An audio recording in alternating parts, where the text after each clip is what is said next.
November 16th, 1951. Morning fog lifts off Portsmouth Harbour as Captain Dennis Campbell steps onto the gangway of HMS Illustrious. In his briefcase is a sketch, a flight deck angled 10 degrees to port. It's so simple a child could draw it. And yet, in the next 18 months, that line will save more lives than any missile or weapon system ever built. But right now, Campbell's not thinking about innovation. He's thinking about death. In the past year alone, the Royal Navy lost 43 aircraft to landing accidents, 17 pilots killed, dozens more mangled.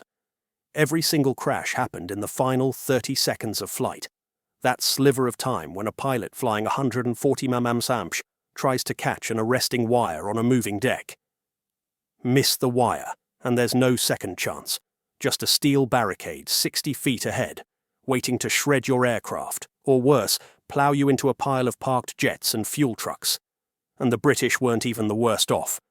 In 1951, the US Navy reported 776 Class A mishaps, the kind of accidents that kill pilots or destroy planes.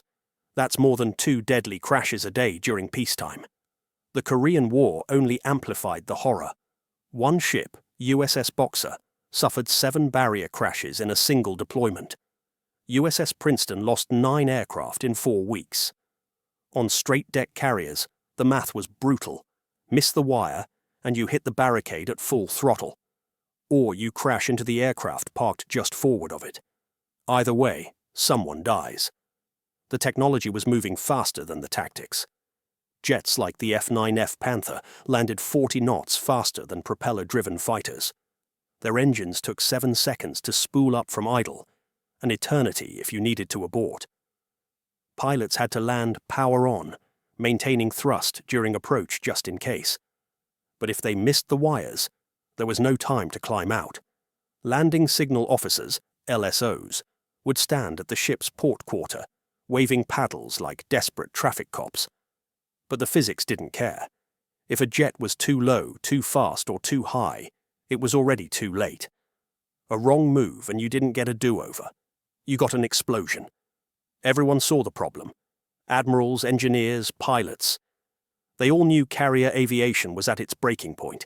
Jets were the future. But that future didn't matter if the present kept killing your people. And so they tried what they always tried. Better barriers, better nets, emergency systems. All of it was treating the symptoms. Nobody dared question the disease. Nobody, except a desk-bound captain with no engineering degree, no elite test pilot status. Just an obsession with why good men were dying after doing everything right. And inside his briefcase, a drawing that just might stop the bleeding. Captain Dennis Royal Farson Campbell wasn't supposed to change anything. He wasn't a test pilot, wasn't an engineer, wasn't even stationed at sea. After the war, the Royal Navy tucked him away in the Ministry of Supply, a desk job managing technical paperwork between the military and civilian contractors. He signed requisitions. He filed reports. His war days were over. And yet, the turning point came not from data, but from a funeral. In 1951, a test pilot named Lieutenant Michael Mick Lithgow died during a landing on HMS Implacable. Perfect speed, perfect angle, flawless approach. But he floated 6 feet too far. Missed the wires. The barricade failed. His aircraft disintegrated on impact. Lithgow was 23. His widow was 5 months pregnant. Campbell had trained him. At the funeral, Campbell told his deputy, Lieutenant Commander Nick Goodhart, "This is insane. We're murdering them with our own equipment. A pilot does everything right and still dies, because 60 feet isn't enough margin for error. There has to be another way." Goodhart assumed it was grief talking. Officers say things like that at funerals. But Campbell didn't move on. He started pulling accident reports, interviewing LSOs, studying landing trajectories. He didn't have a PhD or a design team, so he did what anyone without technical training does when they want to understand something. He drew pictures. And somewhere on a train ride from Portsmouth to London, sketching in his notebook, the realization hit. If you couldn't make the flight deck longer, make it wider. And if you couldn't widen it, angle it, tilt the runway. Just 8° or 10° off center. It was absurd. It was elegant. It was possible? With an angled deck, a missed landing didn't send the pilot into a barricade. It sent them out over open water, a chance to go around and try again. No steel net, no parked planes, no human meat grinder waiting at the bow. Just air, and another shot at living. Campbell stared at the sketch and thought, if this is wrong, surely someone's thought of it and rejected it. But what if they hadn't? On August 7, 1951, he called a meeting at the Ministry of Supply. Around the table sat Rear Admiral M.S. Slattery, aviation engineers, and veteran officers. Campbell opened his briefcase and laid down the drawing. The reaction was immediate. That's illegal. Commander James, a senior flight operations specialist, didn't even raise his voice. Maritime law requires carrier landings aligned with ship axis. This isn't innovation, Captain, it's amateur nonsense. Others piled on. You'll make pilots land across the ship's pitch and roll. The LSO can't see the approach angle. You'll increase crashes, not prevent them. Campbell expected resistance. What he didn't expect was ridicule. But one man spoke up, a civilian engineer named Louis Boddington. Show me the math. Louis Boddington wasn't impressed by titles or tradition.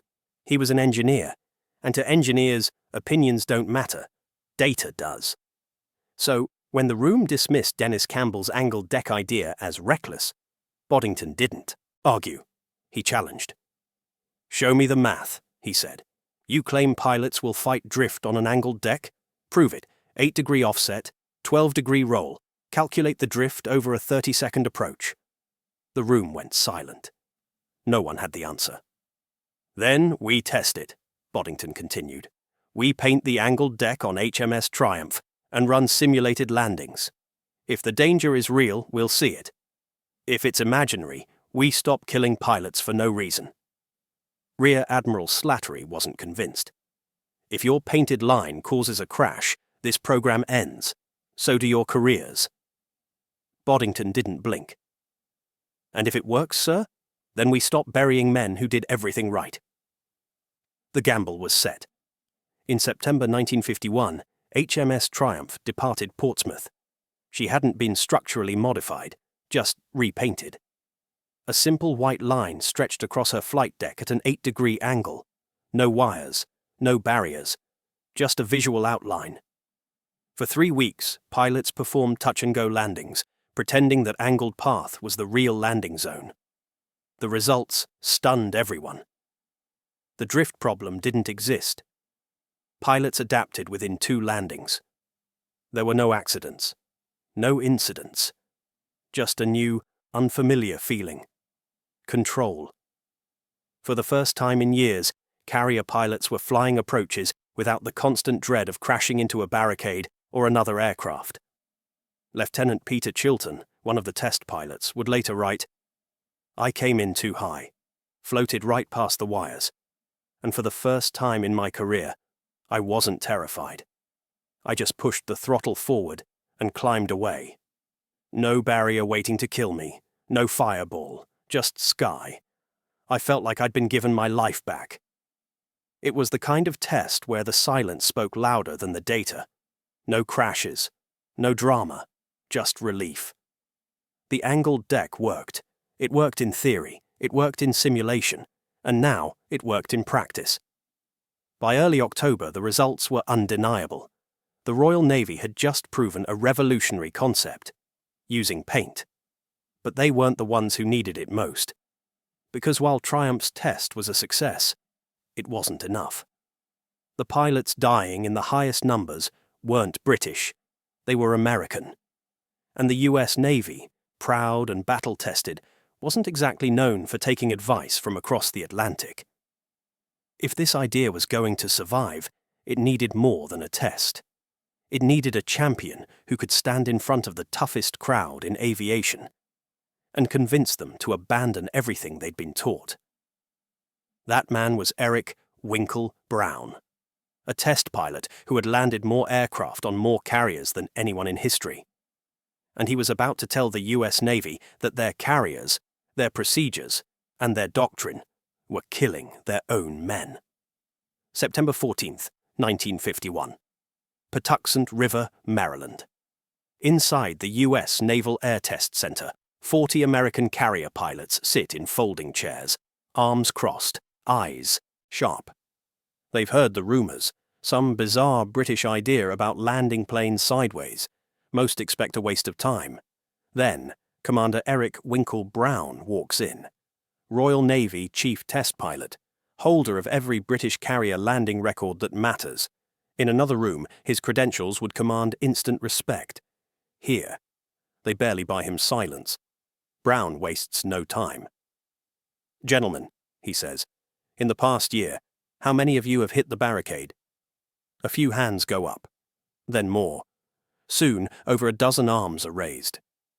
"How many of you know someone who died hitting it?" Every hand in the room is in the air. Brown nods, then opens his briefcase and pins a sketch to the wall. Dennis Campbell's angled deck, 8 degrees off centerline, a runway that ends not in steel but in sky. The room explodes. "You want us to land sideways?" someone yells. "The LSO can't see the angle. You've moved the landing path closer to the island." Brown waits for the noise to settle, then says calmly, "Every objection you just shouted, we had them too. Then we tested it. And here's what we found. When you miss the wires on an angled deck, you don't die. You just go around." That's when Commander Harold Buell stands, combat veteran, CO of VF-84, a man no one dismisses. "Commander Brown," he says, "I've landed on carriers since 1943. You're asking us to throw out everything we've learned for a British theory." Brown doesn't flinch. "No, sir. I'm asking you to stop dying for a design flaw." The room goes quiet. From the back, Rear Admiral Apollo Susek, the US Navy's senior aviator in London, steps forward. "I've observed the Triumph tests. The concept works. I've recommended trials aboard the USS Midway." The moment hangs. Then Rear Admiral Alfred Pride, head of the Bureau of Aeronautics, speaks up. "We're already testing solutions. The Davis barrier has a 98.7% success rate."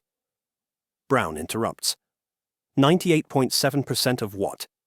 Of the aircraft that hit it? What about the pilots who never make it that far? The ones who panic when they see the barrier and crash? Or the ones who ditch in the sea to avoid dying on deck? Your numbers measure equipment. I'm talking about people. That cuts deeper than expected. Susek raises his voice. "Gentlemen, we'll test the angled deck on Midway. If it works, we refit one carrier for full implementation.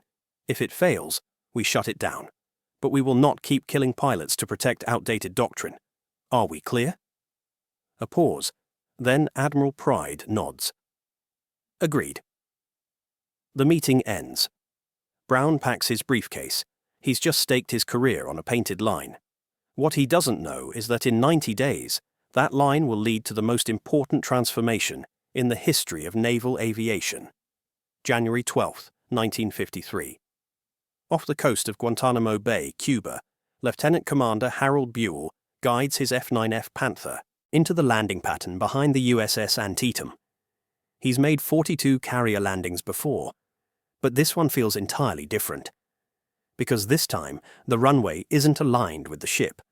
It's tilted, an 8-degree angled platform welded permanently to the port side of the flight deck. No paint, no simulation. This is real steel, and it's real commitment to an idea everyone once called insane. Buell doesn't trust it. He's spent his entire flying career conditioned to hit the wires or crash. The barricade at the end of the straight deck was the unspoken consequence, the final boss. And now they've removed it. They're telling him to forget the instincts that saved his life. If he misses, they say, he'll just go around. He doesn't buy it. He drops landing gear, adjusts trim, calls the ball. Panther ball 3.2. "Roger ball," the landing signal officer replies. His approach looks good, until a gust lifts him. He's 6 feet high. On a straight deck, that's a wave-off or a frantic correction. But the LSO says nothing. On an angled deck, being high isn't fatal. It's fixable. Buell gently noses down, bleeds altitude, but now he's long. He knows he's going to miss the wires. He prepares for that sick drop in the gut, that snap of steel catching his tailhook. Or worse, the shredding impact of a barricade. His wheels touch. He bounces. The hook skips wire 1, then 2, then 3, then 4. He's missed them all. But there's no crash, no impact, just smooth, terrifying silence. He's rolling toward open sea, not toward a barricade, not toward parked aircraft, just air. Buell slams his throttle forward. His jet engine roars. It takes 6 seconds to reach full power, 6 seconds that once meant death. But today, they're a lifeline. The Panther climbs. He's airborne again. 23 seconds later, he's back in the pattern. On his second approach, he catches the 3-wire. Perfect landing. He climbs out of the cockpit, shaking. Not from adrenaline, but from a relief so complete it disorients him. The fear he's carried for years. It's just gone. He would later write, "To an experienced tailhooker, landing a jet on an angled deck was sheer bliss. For the first time in my career, I wasn't afraid of dying during every approach." And he wasn't alone. Over the next 60 days, Carrier Air Group 8 completed 1,327 landings on Antietam's angled deck. 8 missed wire go-arounds, bolters. But not a single crash. No destroyed aircraft, no fatalities, no injuries. The numbers told the truth. The barrier didn't save pilots. The second chance did. And for the first time in the jet age, the flight deck wasn't an enemy. It was something else entirely. It was survivable. The results from USS Antietam were impossible to ignore. Over 60 days, 1,327 landings. 8 bolters, missed wire go-arounds. But not a single crash, no fireballs, no mangled aircraft, no dead pilots. In an era when landing accidents made up more than half of all Class A mishaps, the angled deck didn't just look promising. It looked like the solution everyone had been waiting for. And the numbers backed it up. Before the angled deck, between 1950 and 1952, U.S. Navy carrier aviation averaged 647 major accidents per year. More than half of them, 52%, were landing-related. After the angled deck was implemented across the fleet, those numbers plummeted. By 1957, the average was down to 321 per year. Landing accidents accounted for just 19% of losses. That's a 75% drop in crash frequency, and more importantly, an 80% reduction in fatal barrier impacts. But statistics can only tell part of the story. The real impact was written in the logbooks, and in the letters of the men who lived because of the change. On March 8, 1953, Lieutenant James Davidson brought his badly damaged Panther back to Antietam. His hydraulics were gone. No flaps. Landing speed was nearly 20 knots too fast. On a straight-deck carrier, Davidson later admitted, he would have ditched in the ocean. The thought of hitting a barricade at 145 knots was a guaranteed death sentence. But Antietam had an angled deck. Davidson made 4 attempts, missed the wires every time. On his 4th approach, doing 142 knots, he caught the 4-wire. Barely. His aircraft stopped with just 11 feet of deck remaining. He was alive. The data showed improvement, but Davidson's survival proved something else. That even in worst-case scenarios, the angled deck gave pilots what they had never had before: a margin for error. 6 months later, Davidson sent a letter to Captain Campbell. It read, "Sir, I never met you. But I'm alive to write this letter because you had an idea everyone said was impossible. My daughter was born last month. I got to be there because you refused to accept that good pilots should die for bad design. Thank you doesn't cover it, but thank you." By 1955, the British had converted HMS Ark Royal to a fully angled deck carrier. The French retrofitted Clemenceau. The Australians modified Melbourne. And though the Soviets initially rejected the concept, after several disastrous crashes on their carrier Varyag, they implemented it too. Declassified records from 1993 revealed their landing accident rate dropped 68% within 6 months of adding the angled deck. But the most powerful endorsements didn't come from governments. They came from pilots. Men like Captain John Moore, who flew off USS Coral Sea during Vietnam. "I made 947 carrier landings," he said. "I bolted 62 times. On a straight deck, those are 62 chances to die. Instead, I just climbed away. Every pilot my age has a friend who didn't make it. I'm alive because Dennis Campbell refused to shut up about a simple sketch on paper." Dennis Campbell didn't want fame. He never gave interviews, never took credit. But his angled deck saved more lives than any missile, radar, or engine ever built. If this story moved you, even just a little, share it with someone who loves history, who understands what real innovation looks like. And if you want more untold stories like this, hit that subscribe button and tap the bell. One sketch, one idea, one man who refused to stay quiet. That's the kind of story worth remembering. That's why we tell them. And if you're still watching, thanks for staying until the end.